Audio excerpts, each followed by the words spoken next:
Welcome, my fellow seekers. So, my last video I did a demonstration of how God shows himself to exist through nature or creation. That leads to probably some kind of theistic God who steps in from time to time but doesn't really show that he's still involved today. So today I'm going to show how God shows himself today in the present time that he is alive and active. So there's three main ways that I have come across that God demonstrates his existence today. One is through medical miracles. Two is near-death experiences, and experiencing God and salvation is number three. First, we're going to go through medical miracles. So there's Chris Gunderson, there's also Lourdes, France, and there's Barbara Snyder. These are the three examples we're going to go through. And for Lourdes, France, I'm only going to go through one example because there's actually like 71, I think, confirmed. But these are the ones that we're going to go through today. First, there's Chris Gunderson. He's still alive today, and he's actually done like several not face to face, but recorded interviews, so you can see him today talking about it. But nonetheless, there is a peer-reviewed journal written about his case. You can look in the description; I'll put it there. And his story goes as follows: he was brought to the hospital at 2 weeks of age for throwing up profusely, and then so they did some medical tests and found that he had gastroparesis, which is paralyzing of the stomach. Now, because of this, he had to have a couple tubes placed so he could digest food and eat, and like a feeding tube and things like that. And there's no cure for gastroparesis, and he had it for about 16 years with no improvement whatsoever. So, despite this, he was a cessationist, but despite that, he went to a Pentecostal church in 2011, and after hearing the pastor preach, they struck up a conversation. And during that conversation, the pastor decided he's going to pray for him, so he did. And according to Chris Gunderson, he felt an electric shock go across his abdomen. And he went home, and for the first time in 16 years, he ate food. And he was fine. And a few months later, he got both tubes removed, and he's been fine since. If that example is not good enough, there is another example, and that's going to be Lourdes, France, which is actually a multitude of examples, but I'm only going to give one from Lourdes, France. So, in 1858, the Virgin Mary is said to have appeared to a girl in Lourdes, France. Of course, pilgrimages soon started there, and many miracle claims soon followed that. In 1883, the Bureau of the Sanctuary, also known as the Lourdes Office of Medical Observations, was established by the church to investigate those miracles, the church being the Catholic Church. Now, of the over 7,000 miracle claims, only 72 have been found to be medically unexplainable. So today we're talking about Sister Bernadette. So CBS did an interview with Sister Bernadette and others, including Dr. Alessandro de Franciscus, I think that's how you say his name, who was the president and residing physician at the time. If you want to see this or read this interview, it is going to be in the description. She had, I think that's cauda equina, a disorder of the nerves and the lower spine. And because of that, she was becoming paralyzed and was in severe pain. In fact, her left foot was twisted and completely limp, and she needed a back and leg brace, enormous amounts of morphine, and an implant to help her walk and to relieve pain. After exhausting all her treatments, her doctor, actually of all people, recommended her go to Lourdes. So she did, and she prayed, but she didn't really believe it. She didn't think she was really just doing it for like fellowship and praying with people. She didn't believe in miracles for herself. I mean, she believed in miracles. She was a Christian, but not necessarily for herself. And she actually didn't receive healing immediately. In fact, it got worse. So she went back home, and she did hear an inner voice, but then she just went back home. A few days later, she heard another inner voice that told her to go take off her brace. She was in the sanctuary praying at this time. And when she did, she found her foot straightened and without pain, completely straightened and no longer limp. She then took off her back brace and stopped all morphine and was ultimately fine. The following year, she went back to Lourdes and reported it to the people there, and they conducted an investigation. And this was a very scrupulous investigation. They sent her to neurologists, and rheumatologists, and even to 2 psychiatrists to make sure she wasn't lying or mentally unstable or something like that. They did imaging, electrophysiology, and then repeated it to make sure. Ultimately, after 8 years of investigation and being seen by over 300 doctors, and even being scrutinized by a committee of 33 doctors, they finally designated it as medically unexplainable. That case alone shows that not only do Christians not too hastily say miracles are happening, especially the Catholic Church, that they're actually pretty scrupulous about investigating them, but also that miracles do happen. But if that's not enough, and the one before that's not enough, here's one more. Barbara Snyder. She was diagnosed with multiple sclerosis at 15 years old, proved by a spinal tap. Well, over time, she progressively became worse, ending up in the hospital, unable to move her body being twisted up, having weakened muscles, paralyzed bowels, and could barely breathe, and unable to see. This took everything from her. She was finally diagnosed to die very soon, probably from one of the very frequent infections that she got due to a pulmonary disease that she had. However, her pastor visited her every day for some time, and on June 8th, 1981, two friends came in with several cards. And the reason, or with a lot of cards.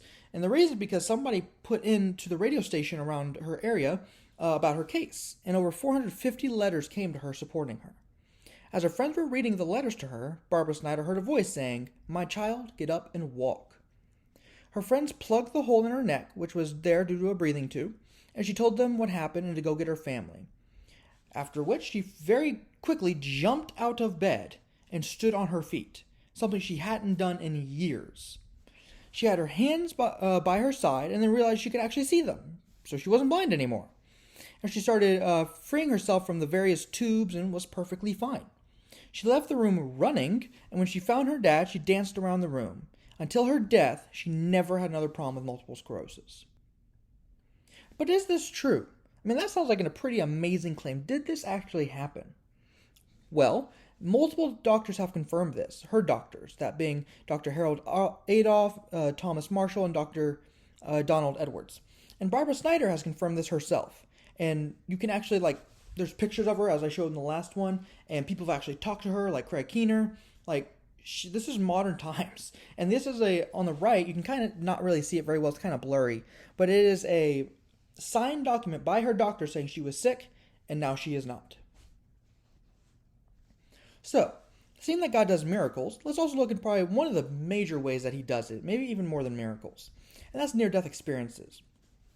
There's several different types of near-death experiences, not in the sense that the core is different, the core things that they see, but rather they're different types of evidence, if that makes sense. So 1, they see things around them that they couldn't have seen or understood. 2, they see things from really far away, not like they see it across the room, but they see it like 1,000 miles away from up above. And 3, they see things when they are blind. That was interesting. And also being transformed from the experience. These are all things that point to the truthfulness of the claims, and therefore that the supernatural does exist, and so does an afterlife. For the first thread of evidence, let's look at Pam Reynolds' story. So she had a large saccular aneurysm at the base of her skull, right under her brainstem. So in order to get it treated, she had to undergo a standstill operation, also known as a hypothermic cardiac arrest. That is where they hook you up to a machine and your blood goes into the machine, cools down, and goes back into you so that your body cools down until you go into death, basically, cardiac arrest. They also taped her eyes shut. That way, if they opened, they wouldn't be blinded by the light that they had to do the operation. And they got plugs in her ears. One had a white noise and the other had a click, and the noises switched ears. And the reason for the click was so that they could measure brain activity. Because if there was brain activity, they had to stop or they could damage her really bad.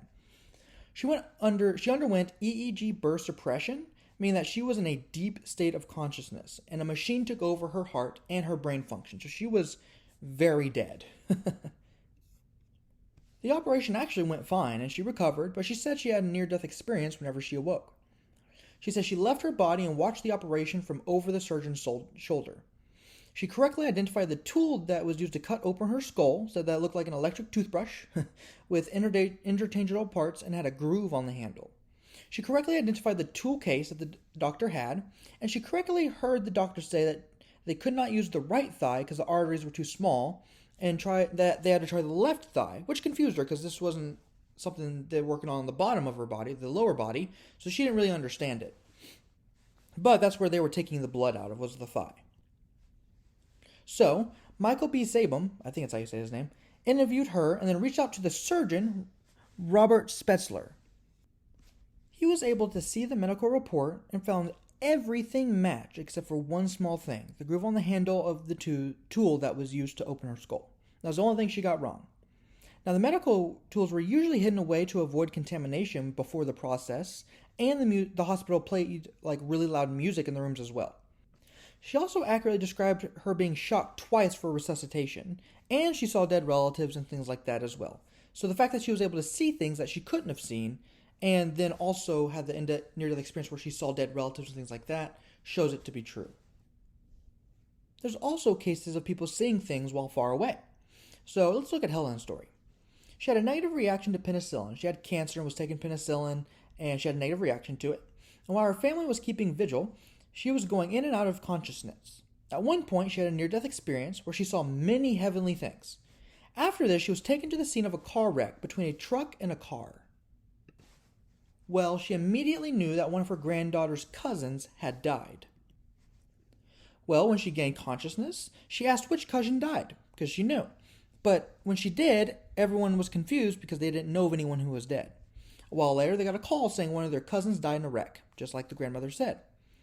Now, Justine Owens, the one investigating this near-death experience, was able to interview the witnesses and review medical and police reports. And she found that Helen's medical crisis and the accident happened at the same time. Another interesting thing by Kenneth Ring and Sharon Cooper is that the blind have received sight whenever they go through near-death experiences. So they wrote an article regarding blind people, including people blind from birth being able to see during the near-death experiences. And I'll put that in the description as well, by the way, if you want to see that article. They say, of our 21 near-death experiencers, 15 claimed to have some kind of sight, 3 were not sure whether they saw or not, and the remaining 3 did not appear to see at all. Something that interested me there was that 3 were not sure whether they saw or not. So they say, nevertheless, it is clear by any means whether is not clear by any means whether those respondents blind from birth who claim not to have seen were in fact unable to see, or simply failed to recognize what seeing was. So, according to these people who go through near-death experiences, they see colors and things that we would never see. So when they get up there, they were like, "Are we actually seeing, or is this just crazy things? Like, what's going on?" And they didn't even know if they were seeing. So I think that's fascinating. I think that points to the truthfulness of the claims. Lastly, there's being transformed by the light. Paul Perry and Melvin Morse did a huge study of those who had near-death experiences and how it affected them. They found that those who had a near-death experience as a child had lower fear of death compared to those who did not have it, including those who almost died and did not have a near-death experience. That proves it was the near-death experience itself that lowered the fear of death. They also found those that haven't near-death experiences have a new appreciation for life. They also found that there is a core of all near-death experiences that are found across cultures, like breaking boundaries, including those who've never even heard of near-death experiences before, except for the people that have experienced them or studied them across these cultures. Last but certainly not least, there are the experiences of God in salvation. Now, personally, I've never been in another religion, so I can't say, hey, I was here and then I was saved, therefore I know that Christianity gives you the better experience or anything like that. But there are people who can. Justin Martyr was an ancient Christian philosopher, and he originally was not a Christian. He went through various ancient philosophies of his time, like Stoicism, Pythagoreanism, and Platonism even, looking for knowledge of God. But he was left unsatisfied everywhere he went. And as he records in his dialogue with Trypho, a Jew, he was sitting there and some man came up. Some have theorized it to be Jesus, but he doesn't actually say that, so we don't know. But a man came up to him and was like, they talked a little bit and he learned about Christianity and he actually became a Christian, found that satisfied his desire to know God, and that's what he needed. Augustine, very famous person. He tried various religions and lifestyles, from debauchery to Manichaeism to the skepticism of the quote-unquote academics. Sounds familiar to like today. Finally, he found Christianity. And whenever he did, he said, "God stirs man to take pleasure in praising you, because you have made for us for yourself, and our heart is restless until it rests in you." So his own experience was being restless, not knowing where to go. He tried Manichaeism, he tried the skepticism, he tried just self-indulgence, but nothing satisfied until he came to God. Lastly, there's Louis S. I think it's Lapides. He attempted to be made whole from Judaism, but that didn't work, so he went to Buddhism, and he even went to Scientology at one point, but all came up short. That is, until he found Christianity. When which he said, "All I know is that there's someone in my life, and it's someone who's holy, who's righteous, who's a source of positive thoughts about life, and I just feel whole." So we see from these three people that you can go to these other religions, other philosophies, self-indulgence, and all these other things. None of them will fulfill you like God. Now, in my experience, like I said, I've never followed another religion, but I have indulged myself in my own pleasures. I've engaged in self-harm and gluttony, sinful fun, and in laziness. All of it was unfulfilling and useless, and honestly, I wish I could take it all back. The only time I feel whole and pure and complete is when I'm in Christ. I've described to other people who have not been saved, and I say there's a kind of joy that's like pure. I don't know how to, that's the best way I can explain it. And they don't even know what I'm talking about. I've had people not know what I'm talking about. So obviously they don't have it, and I do. What's the difference? I'm a Christian and I have Christ. So why is this even possible? Why is this desire in us for God, why is it even there if it's not true? Basically, why does Christianity fulfill the desires of the heart, make us whole, and complete us if it's false? So I'm going to give a bonus argument here, and that's the argument from desire. C.S. Lewis came up with the argument from God that is similar to the previous argument. Peter Kreeft, a professional philosopher, has taken what the argument was by C.S. Lewis and made it into a formal argument. It goes as follows. Premise 1. Every natural or innate desire in us points to a corresponding real object that can satisfy the desire. The second one is there exists in us a desire which nothing in time, nothing on earth, and no creature can satisfy. Conclusion, there exists something outside of time, earth, and creatures that can satisfy this desire. So, as Lewis says, if I find myself a desire which no experience in this world can satisfy, the most probable explanation is that I was made for another world. So let's conclude. God is not hidden just because he doesn't show up. So this is a big solution to the divine hiddenness. Sure, he doesn't show up in person and he's like, hey, you believe in me. Though actually, there are reports of him doing that in like Muslim countries, but I'm not going to get into that today. But nonetheless, he doesn't appear to everyone and say that. But that doesn't mean he's hidden. Doesn't mean he is actually silent. It means he just acts in different places in different ways, even very obvious ways, though people still reject those obvious ways. So why does he not show himself? Like to everybody? Well, there's three things I would say to that. One, would it matter? There have been many atheists who have come out and said, even if Christianity was true, I wouldn't worship God because he's evil or because I don't want to give up my pleasures. I've known people who said, yeah, I'm going to hell and I don't care. I've actually met people like that because they would prefer to have quote-unquote fun. So those people exist. And God doesn't just want belief. He wants repentance. He wants you to turn from that and turn to him and love him. And he's not going to force you into that. Now, he can appear to you and you can believe all day long. If you're not going to turn to him, it just doesn't matter. And second of all, that I'd point to is he did. And in fact, we killed him when he did. He showed up as Jesus. What did the people do? They killed him. They crucified him. And beat him and just everything that horrible that could be done, they did to him. So he did, and people still rejected him. Think of the Israelites, for example, also. He did 10 plagues, split the Red Sea, brought them to the wilderness. What they do, like 3 months later? Worship a golden calf. So even if he did, would it really matter? And lastly, God only knows. I mean, if those don't satisfy you, then maybe there is another reason, and we just don't know what it is. And that's okay. We're not made to know everything. God doesn't sit there and be like, oh, I cater to these people. I have to tell them everything. No, he's God. He can do what he wants. So he only knows. Now, just because I only gave these examples doesn't mean there's not other ones. There are Marian apparitions, Eucharistic miracles, where the bread and the wine turn to body and blood, literally. I think I am Lutheran, so I do believe that they literally turn into body and blood, but not physically.